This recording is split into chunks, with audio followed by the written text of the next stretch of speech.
The convoy stopped moving. That was the first sign something was wrong. Sergeant Marcus Chen looked out the window of the Humvee. The road ahead was clear. No reason to stop. But the lead vehicle had come to a complete halt, and now the entire convoy, 8 vehicles, 42 soldiers, sat exposed on a narrow Iraqi road surrounded by buildings on both sides. "Why are we stopping?" Private Rodriguez asked from the back seat. Marcus didn't answer. He was scanning the buildings, the windows, the rooftops. Every instinct he developed in 4 deployments was screaming at him. This felt wrong. This felt like the RPG hit the lead vehicle before he could finish the thought. The explosion was massive. The Humvee disintegrated. Then the gunfire started. Not from one direction, from everywhere. Windows, rooftops, doorways. The convoy was in a killbox. A perfect ambush. Contact. Contact all sides. Lieutenant Morrison was screaming into the radio. "We're taking fire from..." Another RPG. The second vehicle exploded. Then the third. The ambush was systematic, professional. The convoy was being destroyed vehicle by vehicle. Marcus kicked open his door. "Out. Everyone out. Find cover." The soldiers piled out of the vehicles, returning fire, taking whatever cover they could find. But there wasn't much. The road was wide and open. The buildings provided cover for the attackers, not the defenders. This wasn't a firefight. This was a massacre. Marcus took position behind a concrete barrier, firing controlled bursts at the muzzle flashes in the windows. Around him, soldiers were dropping. The medics were screaming. The radio was chaos. They were being overrun. "We need air support." Morrison was yelling into the radio. "Now, we're being wiped out. Air support 10 minutes out." The response crackled back. 10 minutes. They didn't have 10 minutes. They had maybe 2 before the entire convoy was dead. Marcus assessed. 42 soldiers. Maybe 30 still combat effective. Wounded everywhere. Pinned down. No good defensive positions. Attackers on all sides. Marcus estimated at least 80, maybe more. Taliban or ISIS, didn't matter. They were coordinated, organized, and they were winning. And then Marcus saw it. An alley, 20 meters to his left. Dark, narrow, leading between the buildings. Leading behind the attackers. His brain did the calculation instantly. If someone could get into that alley, circle around, attack from behind, disrupt the ambush by time for air support to arrive. But getting to the alley meant crossing 20 meters of open ground under fire from 3 directions. It was suicide. No one would make it, unless everyone thought you were already dead. Marcus made the decision in half a second. Didn't think about it. Didn't debate it. Just acted. He stood up from cover. Started running. Not toward the alley. Toward the nearest burning Humvee. As if he was going to rescue someone. Drew massive fire. Bullets everywhere. Made it to the vehicle. Dove inside. And kept going. Out the other side. Into smoke. Into shadows. And then, when the smoke cleared and the attackers looked for the soldier who'd made the suicide run, they saw nothing. Just a burning Humvee. Marcus Chen had vanished. "Chen is down," someone yelled. "I saw him get hit." "Confirm." Morrison screamed. Negative confirmation. But he went into that burning vehicle. He's not coming out. In the chaos, with soldiers dying and the ambush intensifying, no one had time to verify. Marcus Chen was marked as Kia, killed in action, and the fight continued. But Marcus wasn't dead. He'd made it to the alley, was already moving, behind the buildings, behind the attackers, into enemy territory, alone, cut off from his unit. No backup, no support, no communication. Some would call that desertion. Marcus called it flanking. For the next 72 hours, Sergeant Marcus Chen fought a war by himself. The convoy eventually survived. Air support arrived, drove off the attackers, medevaced the wounded. 18 soldiers were killed in the ambush, 24 wounded. The worst single engagement for U.S. forces in Iraq in months. And Sergeant Marcus Chen was listed among the dead. Missing body. presumed killed in action. His family was notified. His belongings were packed. His memorial service was scheduled. But at the base, among his unit, a different story was spreading. Some soldiers had seen Marcus run toward the burning vehicle, seen him disappear, and nobody had found a body. Nobody had confirmed the kill. "I'm telling you, Chen ran," Private Johnson said in the barracks. "I saw him. He got scared and ran, probably hiding somewhere in the city." "That's bullshit," Rodriguez defended. "Chen wouldn't run. He went down fighting." "Then where's his body?" "Huh? Taliban took everyone else's. Why not Chen's?" "Because there is no body. Because he's not dead. He deserted under fire." The rumors spread, faster than truth ever could. By the second day, most of the unit had decided. Sergeant Marcus Chen had deserted, run away during the ambush, abandoned his brothers, was probably hiding somewhere, afraid to come back and face the consequences. Lieutenant Morrison didn't believe it. "Chen is no coward. I've served with him for 2 years. He wouldn't run." "Then where is he, sir?" "It's been 48 hours. If he was alive, he'd have contacted us." Morrison had no answer for that. On the third day, the official report was filed. Sergeant Marcus Chen, desertion under fire. If found, subject to court-martial. Dishonorable discharge. Possibly prison time. Military justice doesn't look kindly on soldiers who abandon their units in combat. Marcus's family received the news. Not Kia. Deserter. The shame was immediate. His parents, Chinese immigrants who'd been so proud when their son enlisted, couldn't show their faces in their community. His younger brother was harassed at school. "Your brother's a coward." Ran away and let his friends die. The unit that had served with Marcus was divided. Half believed he deserted. Half believed he was dead and being slandered. But everyone agreed on one thing. If Marcus Chen ever showed his face again, he'd better have a damn good explanation. What they didn't know, what nobody knew, was what Marcus was doing during those 72 hours. Day 1, Hour 2, Marcus moved through the alleys behind the ambush site. The attackers were celebrating, collecting weapons from dead Americans, preparing to disappear before air support arrived. Marcus counted 23 fighters in his immediate area, all focused on the convoy, none watching their backs. Marcus had 1 magazine left in his rifle, his sidearm, 2 grenades, and the element of surprise. He chose his targets carefully. The fighter carrying the RPG, the one with the radio. The leader, obvious from the way others deferred to him. 3 shots, 3 down, before anyone realized what was happening. Then Marcus was moving again. Different alley, different position.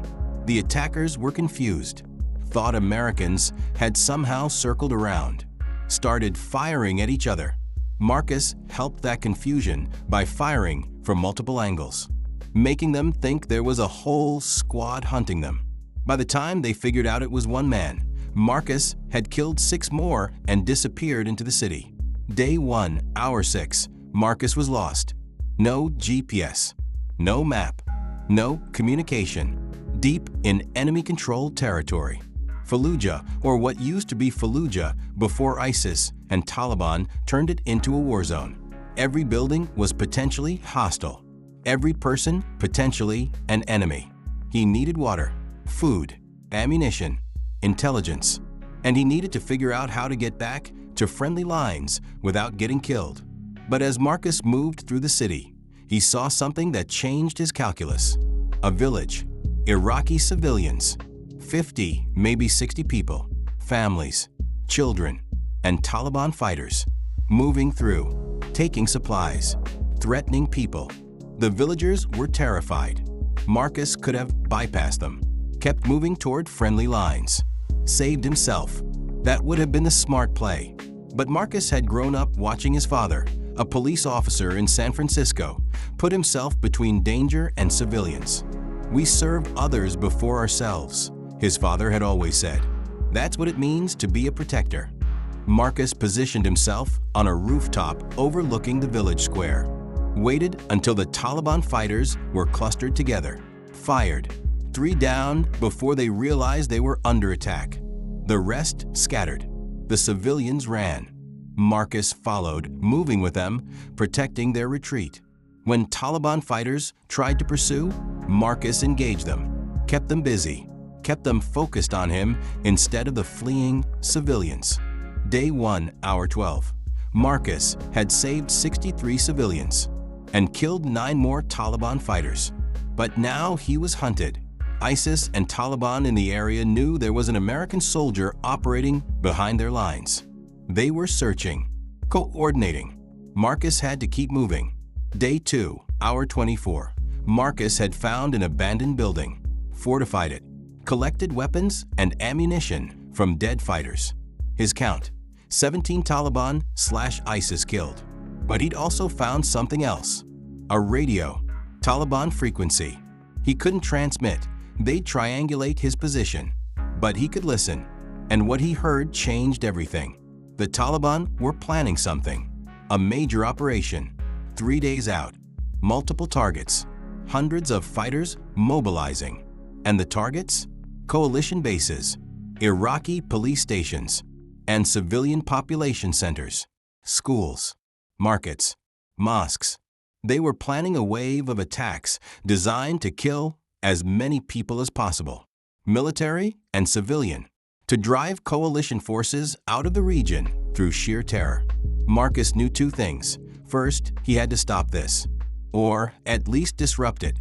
Second, he couldn't get back to base in time to warn them. Even if he made it, by the time intelligence verified his report and mobilized a response, it would be too late. So Marcus made a decision that would later be called either the bravest or most reckless thing anyone had ever done. He decided to stop the operation himself. 1 man, behind enemy lines, against hundreds of fighters. Day 2, hour 36. Marcus began systematic guerrilla warfare. The Taliban were using the city as a staging area. Weapons caches, ammunition dumps, fuel supplies, communication nodes. Marcus started destroying them. A warehouse full of RPGs and explosives? Marcus set charges using grenades and ammunition he'd collected. The resulting explosion lit up the night sky and destroyed enough ordnance to supply a small army. A fuel depot? Marcus shot the tanks from 300 meters. The fire burned for hours. A communication hub? Marcus cut the wires, destroyed the equipment, killed the 3 guards. For 36 hours, Marcus Chen became a ghost. The Taliban knew someone was attacking them.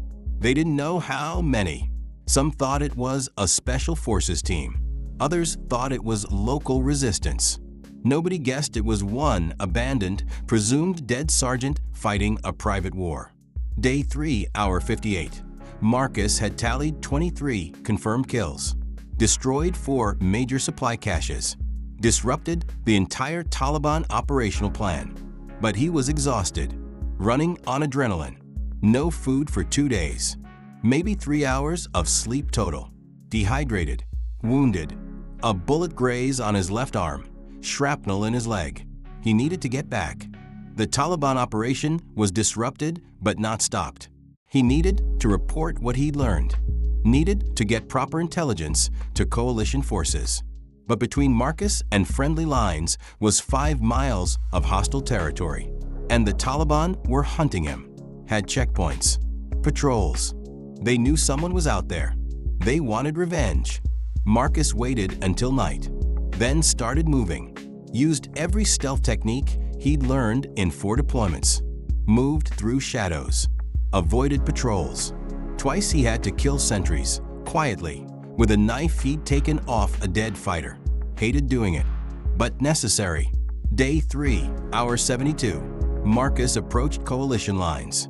His own unit's forward operating base. The same base he'd left 72 hours ago. The base that thought he was a deserter. He stood at the perimeter, hands raised, and called out. Friendly. Sergeant Marcus Chen requesting entry. The guards on duty couldn't believe what they were seeing. Chen, the deserter, standing there covered in blood and dust and looking like he'd walked through hell? Holy shit, Chen's alive. They brought him in. immediately placed him under armed guard. He wasn't a returning hero. He was a suspected deserter being taken into custody. Lieutenant Morrison arrived within minutes. Looked at Marcus, really looked at him. The blood, the wounds, the exhaustion, the determination in his eyes. "Chen, where the hell have you been?" "Behind enemy lines, sir. I need to report critical intelligence. Taliban is planning coordinated attacks on." "Save it. You're under arrest. Suspicion of desertion under fire. You'll have time to explain at your court-martial." "Sir, there's no time. The Taliban." "I said save it. Guards, take him to the brig. Medical attention first, then confinement." Marcus was processed. Medical treated his wounds. Minor, all things considered. Then he was confined to quarters under guard. Pending investigation. Pending court-martial. The unit's reaction was mixed. Some couldn't believe Chen had actually deserted. "Look at him. He's been fighting. You can tell." Others were convinced. Fighting or hiding? Maybe he got in a firefight trying to get away. Doesn't prove anything. For 3 days, Marcus sat in confinement while investigators tried to piece together what had happened. His story was incredible. Behind enemy lines for 72 hours, 23 kills, destroyed supply caches, disrupted a major Taliban operation? Alone? It sounded like fiction, like a lie concocted by someone desperate to avoid a desertion charge. But then the intelligence started coming in. Reports from Iraqi civilians. An American soldier had protected them during the ambush, led them to safety, fought off Taliban, saved 63 people.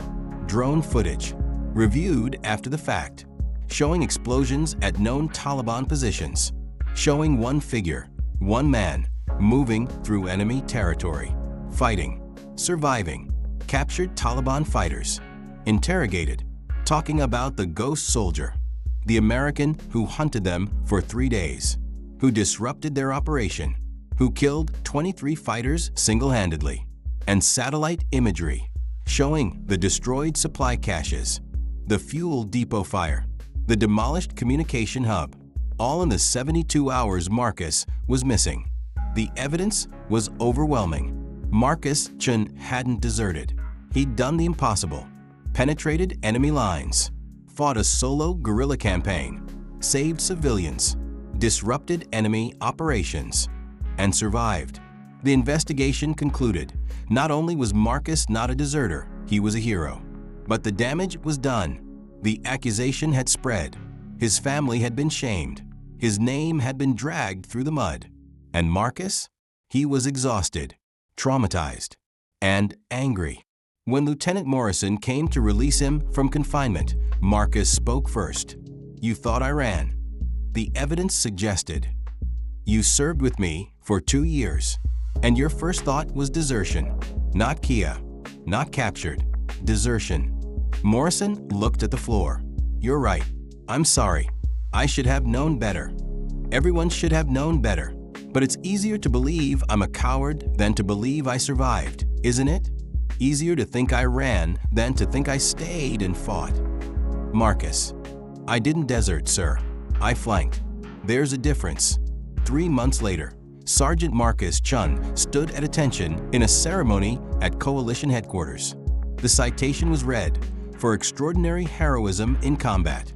Sergeant Chen, cut off from his unit and presumed dead, conducted 72 hours of solo operations behind enemy lines.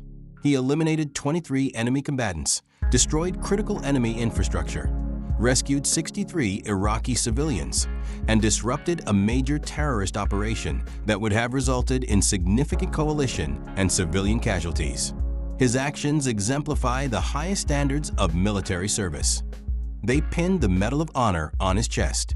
His family was there, his parents, who'd endured 3 months of shame before the truth came out. His brother, who'd been harassed at school until suddenly his brother was a hero. The unit was there. Every soldier who'd thought Marcus had deserted, who'd called him a coward, who'd believed the worst. And Marcus? He stood there accepting the medal and felt nothing. No pride, No satisfaction, just exhaustion. After the ceremony, Private Johnson approached, the one who'd started the desertion rumors. "Chen, I'm sorry. I was wrong. What you did out there, it's incredible." Marcus looked at him. "I didn't do it for recognition. I did it because it was the right thing to do. And the fact that everyone's first assumption was desertion says more about all of you than it does about me. That's not fair, isn't it? I disappeared for 72 hours fighting behind enemy lines. And instead of searching for me, instead of assuming I was out there still fighting, you all decided I'd run away. Why? Because it was easier? Because it fit a narrative." Johnson had no answer. Marcus Chen retired from the military 6 months later. Not because of the accusations, not because of the aftermath, but because he'd learned something during those 72 hours. He'd learned that he could trust himself. He could survive alone. He could make impossible decisions and live with them. What he couldn't do was trust a system that immediately assumed the worst. He returned to San Francisco, joined his father's private security firm, specialized in high-risk protection details, the kind where someone needs to go into dangerous situations and get people out alive. Turns out, 72 hours of solo guerrilla warfare makes you very good at that. In 2019, 5 years after the incident, Marcus gave an interview. The journalist asked, "Do you harbor resentment toward the military for the desertion accusations?" Marcus thought about it. Resentment? No. Disappointment? Yes. The military teaches you that brothers never leave brothers behind, that we trust each other, that we assume the best of our fellow soldiers. And the moment I disappeared, they assumed the worst. Didn't search, didn't question, just accepted that I'd run. That's not brotherhood. That's failure. But they gave you the Medal of Honor. They acknowledged their mistake. They acknowledged I was telling the truth. That's not the same as admitting they were wrong to doubt. And that distinction matters. What would you want people to know? About desertion? About judgment? Marcus looked directly at the camera. "I want people to know that sometimes the bravest move looks like retreat. Sometimes staying and fighting means leaving the battle and taking the fight somewhere else. What I did looked like desertion to people who couldn't see the whole picture. And instead of giving me the benefit of a doubt, instead of trusting that maybe, just maybe, I had a reason, they labeled me a coward. And that label hurt. That label almost destroyed my family. My parents couldn't show their faces. My brother was bullied. My name was ruined. And for what? Because I made a tactical decision in combat that people misinterpreted? Because I chose to flank instead of die in a kill box. So what's the lesson? The lesson is, don't be so quick to judge. When someone does something you don't understand, maybe ask why before you decide they're wrong. When a soldier disappears in combat, maybe search for them before you declare them a deserter. And when someone comes back with a story that sounds impossible, maybe consider that impossible things happen in war before you call them a liar." Marcus paused, then added, "I didn't desert. I flanked. And if people can't tell the difference, that's on them, not me." The interview went viral. Millions of views, thousands of comments. Most were supportive. Some were critical. Chen should have reported in. He abandoned his unit. The desertion charge was justified based on the evidence. Marcus didn't respond to the critics, didn't defend himself further. He'd said what he needed to say. People would believe what they wanted to believe. But for every critic, there were 10 people who understood. Veterans who'd been judged unfairly. Soldiers who'd made hard decisions in combat and been second-guessed. People who'd been labeled without being heard. They got it. They understood that sometimes the bravest act is the one that looks most like cowardice to people who aren't there. That sometimes survival requires making choices others won't understand. That sometimes saving others means abandoning the expected path and forging a new one. In 2023, Marcus was invited back to speak at a military leadership conference. The topic: Trust and Judgment in Combat Leadership. He stood at the podium, looked at the room full of officers, and began. 9 years ago, I made a decision that saved lives and disrupted enemy operations. I spent 72 hours behind enemy lines, killed 23 enemy fighters, rescued 63 civilians, and changed the outcome of a major terrorist operation. And for that decision, I was called a deserter, labeled a coward. My family was shamed. My name was destroyed, all before anyone asked me what actually happened. The room was silent. I'm not here to talk about what I did. You've read the reports. You know the facts. I'm here to talk about what you did, what my command did, what my unit did. You assumed desertion before considering alternatives. You labeled me before hearing my story. You destroyed my reputation before verifying facts. And why? Because I disappeared during combat. Because my actions didn't fit your expectations of how a soldier should behave. You let that sink in. Here's what I want you to take away. Your soldiers will make decisions you don't understand.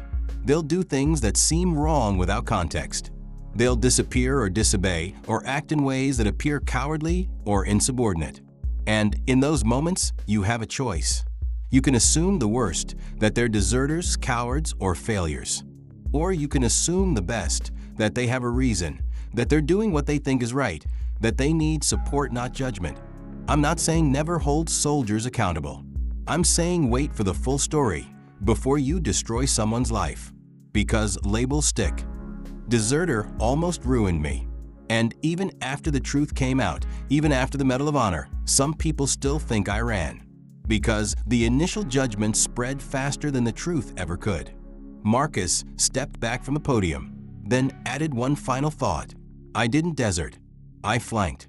And the fact that so many people couldn't tell the difference is a failure of leadership, not a failure of mine. Don't let your soldiers become the next Marcus Chen. Trust first, judge later, and always, always wait for the whole story. Standing ovation, 3 minutes. And Marcus Chen, the deserter who became a hero, the coward who saved 200 lives, the soldier who taught the military that sometimes retreat is advance and sometimes disappearing is the bravest move, walked off the stage knowing that finally, 9 years later, people understood. He didn't desert, he flanked. And that made all the difference. The end.